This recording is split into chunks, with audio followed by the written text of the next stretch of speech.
Danger dengue ಇವತ್ತು ಅದೇ ಸ್ಥಿತಿಯತ್ತ ಸಾಕ್ತಾ ಇದೆ. ನಂಬ್ತಿರೋ ಬಿಡ್ತಿರೋ ಬೆಂಗಳೂರಲ್ಲಿ 172ಕ್ಕಿಂತ ಹೆಚ್ಚು ಪ್ರಕರಣಗಳು ಇವತ್ತು ಪತ್ತೆಯಾಗಿದೆ, ಡೆಂಗಿ ಕೇಸ್ಗಳು. ನಾವು ಜಾಗೃತರಾಗಿರಬೇಕು. ನಾವು ಕ್ಲೀನಾಗಿಲ್ಲ ಅಂತಂದರೆ ಮುಂದಿನ ದಿನಗಳಲ್ಲಿ ಏನು ಬೇಕಾದ್ರೂ ಆಗ್ಬೋದು. ಮಳೆಗಾಲ ಶುರುವಾಗಿದೆ. ನಾವು ಸುಮ್ಮನೆ ಕೂತ್ರೆ ಈ ಡೆಂಗಿ ಜಾಸ್ತಿ ಆಗ್ತಾನೆ ಬರುತ್ತೆ. ಇಲ್ಲಿ ಇದೆಲ್ಲದರ ನಡುವೆ ಕೇರಳದಲ್ಲೂ ಕೂಡ ಒಂದು ವಿಚಾರ ಬೆಳಕಿಗೆ ಬಂದಿದೆ. ಅದಕ್ಕೆ ಸಂಬಂಧಪಟ್ಟಂತೆ ಮಾಹಿತಿಯನ್ನು ಕೊಡ್ತೀವಿ. ಕರುನಾಡಿನ ಮೂಲೆ ಮೂಲೆಯಲ್ಲಿ ಡೆಂಗಿ ಡಂಗೂರ ಬಾರಿಸ್ತಾ ಇದೆ. ರಾಜ್ಯದಲ್ಲಿ 7,000 ಗಡಿ ದಾಟಿರುವಂಥ ಡೆಂಗಿ ಕೇಸ್. ಬೆಂಗಳೂರಿನಲ್ಲಿ ನೋಡಿ 176. ಕರ್ನಾಟಕದಲ್ಲಿ 7,006. ಭಯ ಆಗುತ್ತೆ ಮಕ್ಕಳಿಗೆ.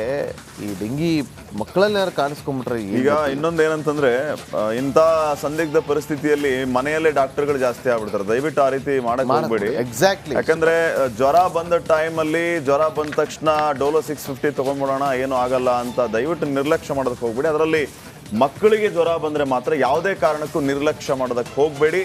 ಕೂಡಲೇ ನಿಮ್ಮ ಫ್ಯಾಮಿಲಿ ಡಾಕ್ಟರ್ಸ್ ಇರ್ತಾರೆ ಅಥವಾ ಮಕ್ಕಳನ್ನು ನೋಡುವಂತಹ ಚಿಲ್ಡ್ರನ್ ಸ್ಪೆಷಲಿಸ್ಟ್ ಇರ್ತಾರೆ, ಅಲ್ಲಿಗೆ ಹೋಗಿ ಟ್ರೀಟ್ಮೆಂಟ್ ಅನ್ನ ತೆಗೆದುಕೊಳ್ಳಿ. ಡೆಂಗಿ ಇಷ್ಟರ ಮಟ್ಟಿಗೆ ಕಾಡ್ತಾ ಇದೆ ಅಂತಂದ್ರೆ ನಿಧಾನಕ್ಕೆ ಒಂಥರ ಸ್ಲೋ ಪಾಯ್ಸನ್ ತರ ಬೆಳೀತಾ ಇದೆ. ಹೀಗಾಗಿ ಯಾವುದೇ ಕಾರಣಕ್ಕೂ ಮಕ್ಕಳಾಗ್ಲಿ ದೊಡ್ಡವರಾಗ್ಲಿ ಯಾರು ಕೂಡ ನಿರ್ಲಕ್ಷ್ಯ ಮಾಡೋದಕ್ಕೆ ಹೋಗ್ಬೇಡಿ. ನಿಮ್ಮ ಮನೆಯ ಸುತ್ತಮುತ್ತ ಸ್ವಚ್ಛವಾದಂತಹ ಪರಿಸರ ಇಟ್ಕೊಳ್ಳೋದಕ್ಕೆ ಮ್ಯಾಕ್ಸಿಮಮ್ ಟ್ರೈ ಮಾಡಿ. ಅವ್ರವ್ರ ಮನೆ ಸುತ್ತಮುತ್ತ ನೀಟಾಗಿ ಇಟ್ಕೊಂಡ್ರೆ ಸಾಕು. ಅವ್ರ ಮನೆನೂ ನೀಟಾಗಿ ಇಟ್ಕೊಂಡ್ರೆ ಸಾಕು. ಒಂದು ಪ್ಯಾಕೇಜ್ ಇದೆ, ಒಂದು ವರದಿ, ವಿಶೇಷವಾದಂಥ ವರದಿ ಇದೆ, ನೋಡ್ಕೊಂಬರೋಣ ಬನ್ನಿ.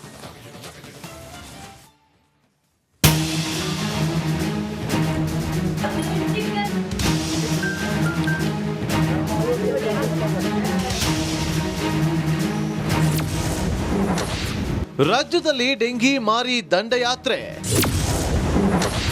24 ಗಂಟೆಗಳಲ್ಲಿ 175 ಹೊಸ ಕೇಸ್ ಪತ್ತೆ.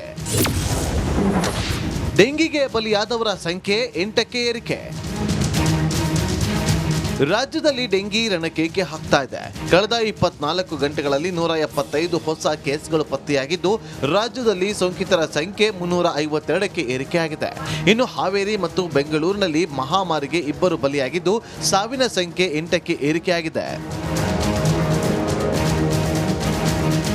ಹೌದು, ಹಾವೇರಿ ಜಿಲ್ಲೆ ಬ್ಯಾಡಗಿ ತಾಲೂಕಿನ ಮಾಸಣಗಿ ಗ್ರಾಮದ 9 ವರ್ಷದ ದಿವ್ಯಾ ಪೂಜಾ ಡೆಂಗಿಗೆ ಬಲಿಯಾಗಿದ್ದಾರೆ.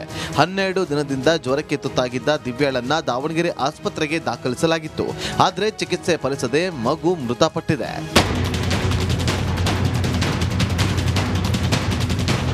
ಅದೇ ರೀತಿ ಸಿಲಿಕಾನ್ ಸಿಟಿಯಲ್ಲಿ ಡೆಡ್ಲಿ ಜ್ವರಕ್ಕೆ 11 ವರ್ಷದ ಗಗನ್ ಪ್ರಾಣ ಬಿಟ್ಟಿದ್ದಾನೆ.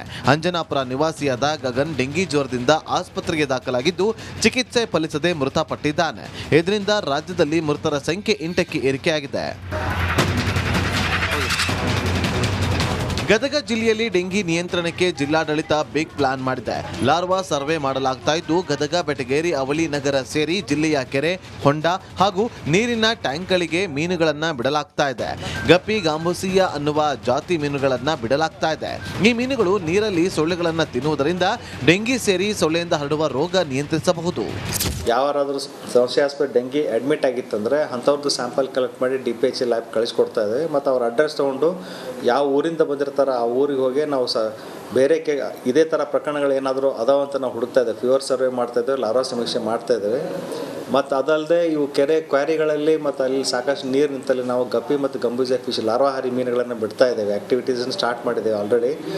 ಇನ್ನು ಯಾದಗಿರಿಯಲ್ಲೂ 2 ಡೆಂಗಿ ಕೇಸ್ ಪಕ್ಕಾ ಆಗಿದೆ. ಇದರಿಂದ ಆರೋಗ್ಯ ಇಲಾಖೆ ಅಲರ್ಟ್ ಆಗಿದ್ದು, ಮಾಹಿತಿ ಡೆಂಗಿ ಹರಡುವ ಪ್ರದೇಶಗಳಲ್ಲಿ ಲಾರ್ವಾ ಸರ್ವೆ ಮಾಡಲಾಗ್ತಾ ಇದೆ ಅಂತ ಪ್ರಭಾರಿ DHO ಡಾಕ್ಟರ್ ಸಾಜಿದ್ ತಿಳಿಸಿದರು. ನಾವು ಪ್ರತಿ ಶುಕ್ರವಾರ ಸೋರ್ಸ್ ರಿಡಕ್ಷನ್ ಡೇ ಅಂದರೆ ಲಾರ್ವಾ ಸರ್ವೆ ಮನೆಗೆ ಹೋಗಿ ಈ ಸೊಳ್ಳೆಗಳು ಏನು ತನ್ನ ತತ್ತಿ ಹಾಕುತ್ತೆ, ನೆಕ್ಸ್ಟ್ ಎಗ್ ಹಾಕಿದ ಮೇಲೆ ಇದು ಲಾರ್ವಾ ಆಗುತ್ತೆ.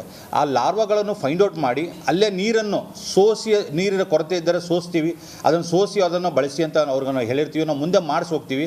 ಅದೇ ಥರ ಇಲ್ಲದಿದ್ದರೆ ನಾವು ಆ ನೀರನ್ನು ಚೆಲ್ಬಿಟ್ಟು ಮತ್ತೆ ಫ್ರೆಶ್ ನೀರು ಹಾಕಕ್ಕೆ ಅವ್ರಿಗೆ ಹೇಳ್ತೀವಿ. ಹಾಗಾಗಿ ಜನರು ಸ್ವಲ್ಪ ಇದ್ರ ಬಗ್ಗೆ ತಾವು ಕಟ್ಟೆಚ್ಚರ ವಹಿಸಬೇಕು. ರಾಜ್ಯದಲ್ಲಿ ಡಂಗೂರ ಸಾರುತ್ತಿರುವ ಡೆಂಗಿಗೆ ಬ್ರೇಕ್ ಹಾಕಬೇಕಿದೆ. ಇನ್ನೊಂದು ದಿಕ್ಕಿನಲ್ಲಿ ಸಾರ್ವಜನಿಕರು ಕೂಡ ಜಾಗೃತರಾಗಬೇಕಾಗಿದೆ. Bureau report, Republic Kannada. ಬಹುಶಃ ನಾಗೇಂದ್ರ ಬಾಬು, ಈ ವಿಚಾರವನ್ನ ಸರ್ಕಾರ ಅಷ್ಟೊಂದು ಗಂಭೀರವಾಗಿ ತೆಗೆದುಕೊಂಡಿಲ್ವಾ ಅಂತ ಅನ್ಸುತ್ತೆ. ಯಾಕಂದ್ರೆ ಕರ್ನಾಟಕದಲ್ಲಿ 7,006 ಕೇಸ್ಗಳಂತಂದ್ರೆ ತಮಾಷೆ ಅಲ್ಲ. ಹೌದು, ಡೆಂಗಿ ವಿಚಾರಕ್ಕೆ ಸಂಬಂಧಪಟ್ಟಂಗೆ ಈವರೆಗೂ ಏನು ಕ್ರಮ ಕೈಗೊಂಡಿದ್ವಿ, ಆರೋಗ್ಯ ಇಲಾಖೆಯವರು ಈ ರೀತಿ ಕೇಸ್ಗಳು ನಿಧಾನಕ್ಕೆ ಜಾಸ್ತಿ ಆಗ್ತಿದೆ ಅಂದ ಮೇಲೆ ಸಭೆಯನ್ನ ಮಾಡ್ತಾರೆ. ನೀವು ನೋಡ್ಬೋದು ಕಳೆದ ವರ್ಷ ಅಥವಾ ಇದ್ರ ಹಿಂದಿನ ವರ್ಷ ಡೆಂಗಿ ಇಷ್ಟೊಂದು ಸೀರಿಯಸ್ ಆಗಿರಲಿಲ್ಲ. ಇದು ನಿಧಾನಕ್ಕೆ ಯಾಕೋ ಕೊರೋನಾ ವೈರಸ್ ರೀತಿ ಸ್ಲೋ ಆಗಿ ಹಬ್ತಾ ಇದೆ. ಸಂಖ್ಯೆಗಳು ಗಾಬರಿ ಪಡಿಸುವಂಗೆ. ಈಗ ನೋಡಿ, ಈಗ ಈ ಸಂಖ್ಯೆಗಳು ನಮಗೆ ಗಾಬರಿ ಪಡಿಸ್ತಾ ಇದೆ.